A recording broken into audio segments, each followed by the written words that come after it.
10వ international yoga day చెప్పండి. 10th international yoga day అంటే యోగా దినోత్సవం. యోగా వల్ల అనేక లాభాలు ఉన్నాయి, అర్థమైందా? శారీరకంగా మానసికంగా లాభాలు ఉన్నాయి.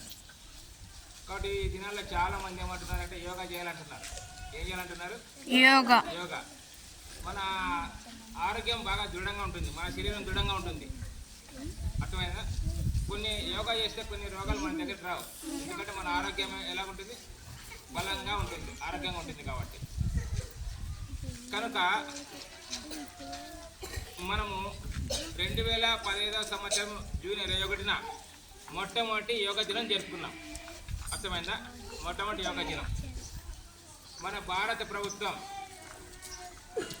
ప్రధానమంత్రి మోడీ గారు ప్రవేశపెట్టినప్పుడు మనకు యునైటెడ్ నేషన్స్ అని ఉంది, ఐక్యరాజ్య సమితి, దీన్ని ఒప్పుకుంది.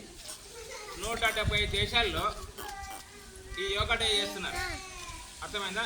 170 దేశాల్లో. కాబట్టి యోగా వల్ల మనకు మానసిక ఆరోగ్యము, శారీరక ఆరోగ్యం ఉంటుంది. కాబట్టి ఆరోగ్యం ఉంటేనే బాగా చదువుతాం, అవునా కదా? ఆరోగ్యం ఉంటే చదువుతామా? ఆరోగ్యం ఉంటేనే బాగా చదువుతాం. కాబట్టి ఆరోగ్యంగా ఉందాం. ఏమి యోగా మనం మన కన జీవితంలో పాటిద్దాం, సరేనా? చెప్పండి. 10th international yoga day.